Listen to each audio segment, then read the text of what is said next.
Hi everybody, in this lesson, this is lesson 8.3b, and we are going to be talking about various definitions of geometry.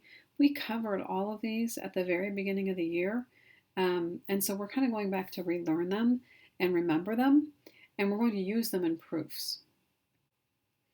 And so since we've already gone through them at the beginning of the year, I don't think we need to go through every single one again, but you ought to just kind of look through here and make sure you understand them. What we're going to do is we're going to use them in these little proofs to see how we might put those together. And the key to this is going to be looking at some words, some keywords. So for instance, if I see the word midpoint, then I'm going to go to my list. I'm going to see where does it say midpoint. Well, here it says midpoint. And so I'm going to give the definition of midpoint. Now I need to fill in the box of if A is the midpoint of BC, then what? And that's what these are. These are little if-then statements. So you could kind of think of this as if A is the midpoint of BC, then what? Well, okay, let's go to midpoint. It says if M is the midpoint of AB, then AM is congruent to MB. And they just put that midpoint like in the middle there and split it apart. So if A is the midpoint, I'm going to put A in the middle. I'm going to say that BA is congruent to AC. And I just took what I had here for midpoint and basically wrote it out word for word. I just had to change the letters to match what letters I had. And that's what we're going to do. We're going to be looking at the definition, figuring out how it fits, and then writing in something new. Okay, so another if-then statement. Here's my if, and here's my then. If angle A and angle B are a linear pair, okay, that word linear pair means I'm going to look at the linear pair. Okay, let's look at our next one. Again, let's think of it as an if-then statement. If angle A and angle B are a linear pair, then what? Okay, we have this phrase, linear pair. So let's look up here. We have a linear pair here, and we also have a linear pair here. So it just says that angle A and angle B are a linear pair. So really, it could be either one of them. But I'm just going to say that most likely we're going to be using this postulate. It just has a little bit more meaning to it than the other one does. So let's go ahead and put that one in. So if angle A and angle B are a linear pair, then angle 1 and angle 2 are supplementary. We'll change our letters, but we're going to use this statement. So we have angle A and angle B are supplementary. And that's what we're going to do. We're going to be looking at these definitions and seeing how they fit in. Okay, next problem. Again, think about it as an if-then. If angle A and angle B are complementary, we have the word complementary. Up here, we have a word complementary. If angle 3 and angle 4 are complementary, then the measure of angle 3 plus the measure of angle 4 is 90 degrees. We need to take that and change the numbers or the letters to match what we have here. So if they are complementary, then the measure of angle A plus the measure of angle B is equal to 90 degrees. I just took the same information here, just stuck it in an A and a B instead of 3 and 4. Okay, how about if they're vertical angles? Here we have a vertical angle theorem. Let's use it.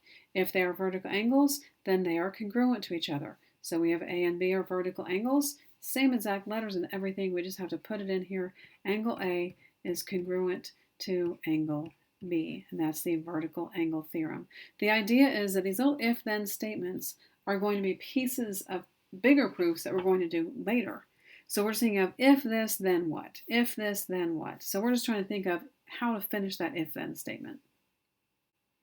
Okay, if they are supplementary, well, up here we had complementary, and now we're talking about supplementary. And we can go up there and look, but it's basically the same thing. It's just instead of adding up to 90, it adds up to 180, right? So we can say if they are complementary, then the measure of angle A plus the measure of angle B is equal to 180. That's supplementary, 180. Now sometimes the definitions can work like backwards of each other. So on this one, for instance, we had angle A and angle B are complementary, and so they add up to 90. Here we have they're adding up to 90.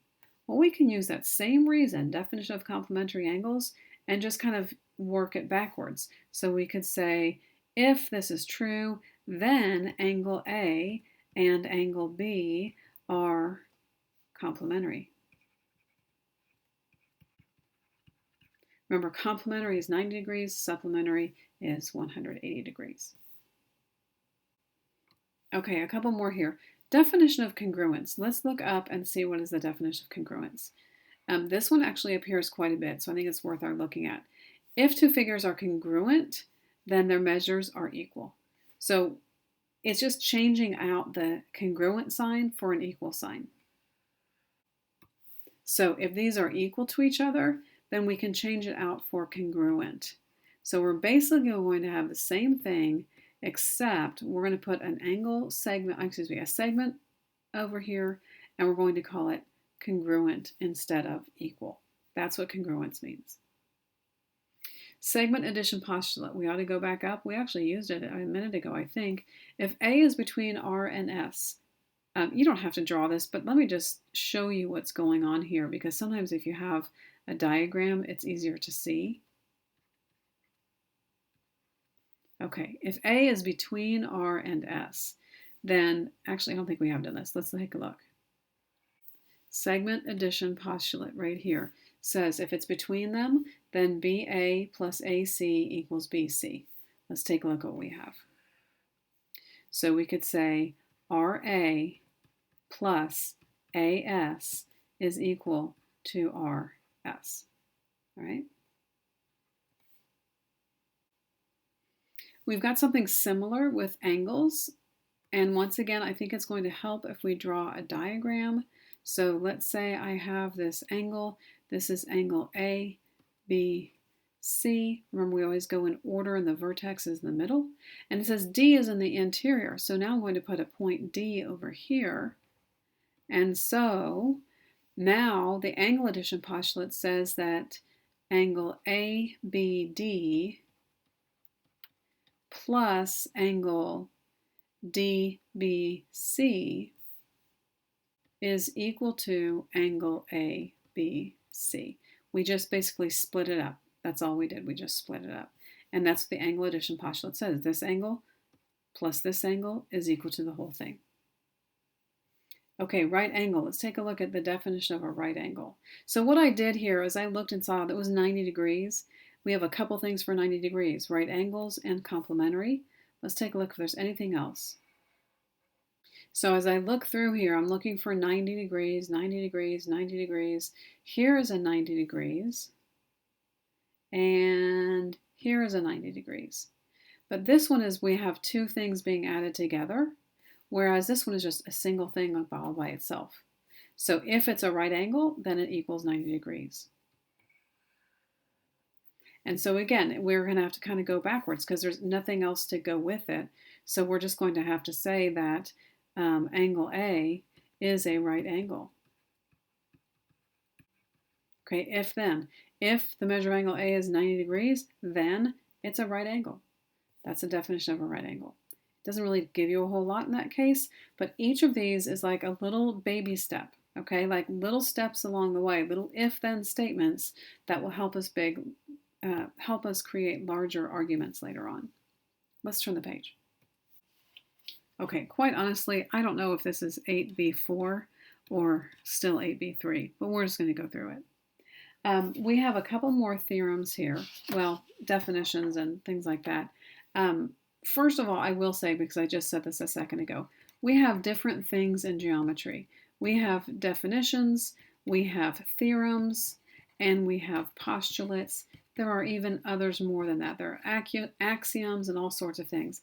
But honestly, I don't care much about these words. If you call it the angle addition postulate, and it's supposed to be the angle addition theorem, I don't care. Okay, so don't get hung up on these words. Okay, just like on the other page, we have that list of definitions. These are just two more things to keep in mind. And again, they're kind of little stepping stones of things that'll help us build larger arguments later. This first one, the definition of perpendicular lines. If two lines intersect to form a right angle, then they are perpendicular lines.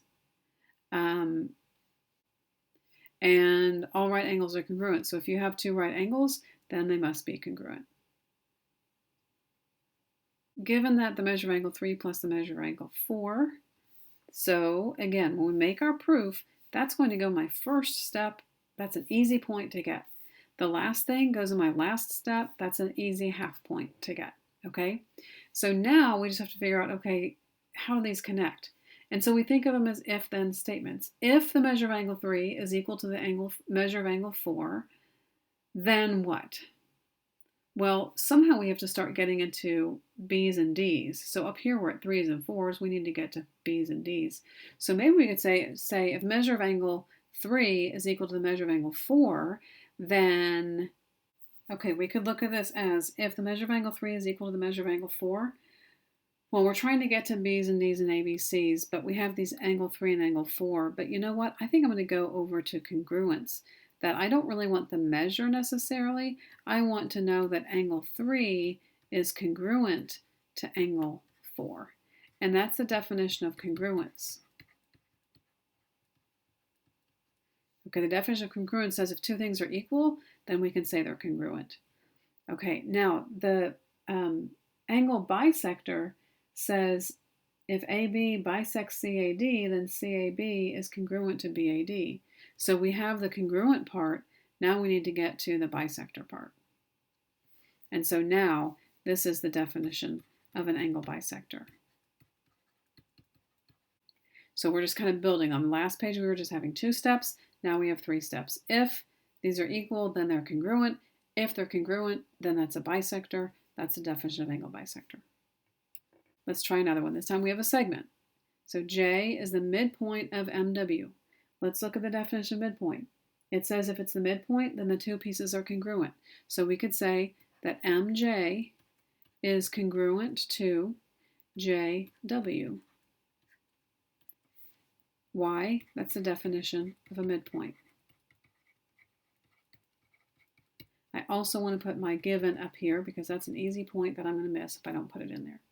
Now, how do I get from this to this? Well, the only thing that's different is this was a congruent sign and this is an equal sign. That's the definition of congruence. So if it's the midpoint, then they're congruent.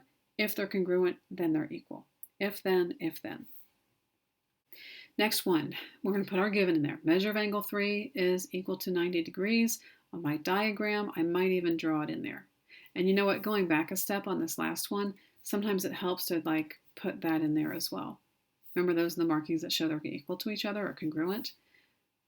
This time we're talking about perpendicular.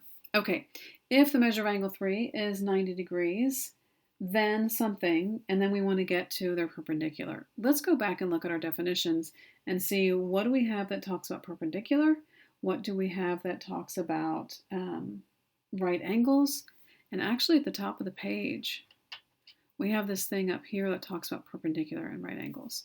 2 lines intersect to form a right angle are perpendicular lines, and all right angles are congruent if you have 2 right angles. Okay, let's take a look. Measure of angle 3 is 90 degrees, so then we could say angle 3 is a right angle. Why? That's a definition of a right angle. Then we go from there, if this, then they're perpendicular. Let's take a look at that perpendicular thing up above. That's the definition of perpendicular.